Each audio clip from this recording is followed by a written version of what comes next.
May 22nd, 2025 Daily Bread. Passage 2 Kings, chapter 20, verse 12 to verse 21. Key verse 17. Title: Hezekiah's Foolishness. At that time, Marduk-Baladan, son of Baladan, king of Babylon, sent Hezekiah letters and a gift, because he'd heard of Hezekiah's illness. Hezekiah received the envoys, and showed them all that was in his storehouses, the silver, the gold, the spices, and the fine olive oil, his armory and everything, found among his treasures. There was nothing in his palace or in all his kingdom that Hezekiah did not show them.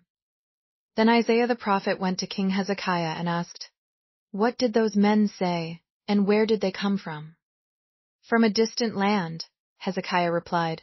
"They came from Babylon." The prophet asked, "What did they see in your palace?" "They saw everything in my palace," Hezekiah said. "There is nothing among my treasures that I did not show them." Then Isaiah said to Hezekiah, "Hear the word of the Lord. The time will surely come when everything in your palace, and all that your predecessors have stored up until this day, will be carried off to Babylon. Nothing will be left, says the Lord. And some of your descendants, your own flesh and blood, who will be born to you, will be taken away, and they will become eunuchs in the palace of the king of Babylon. The word of the Lord you have spoken is good," Hezekiah replied.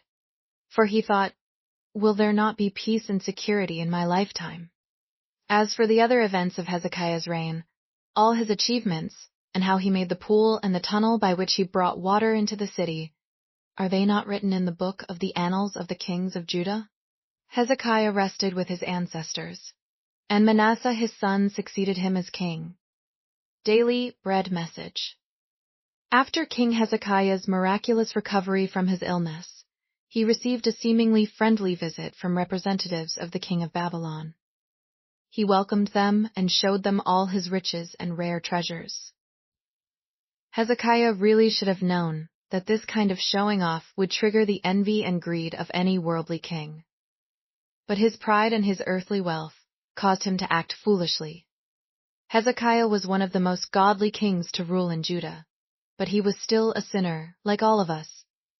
When Isaiah heard of what the king had done, he came with a dark prophecy of how the Babylonians would be instruments of God's judgment against Judah. The devastation that they would bring would be even greater than what the Assyrians did. And this judgment would come against Hezekiah's own descendants. Hezekiah said that the word of the Lord, through Isaiah, was good, but inwardly he was indifferent, because this punishment would not come in his lifetime.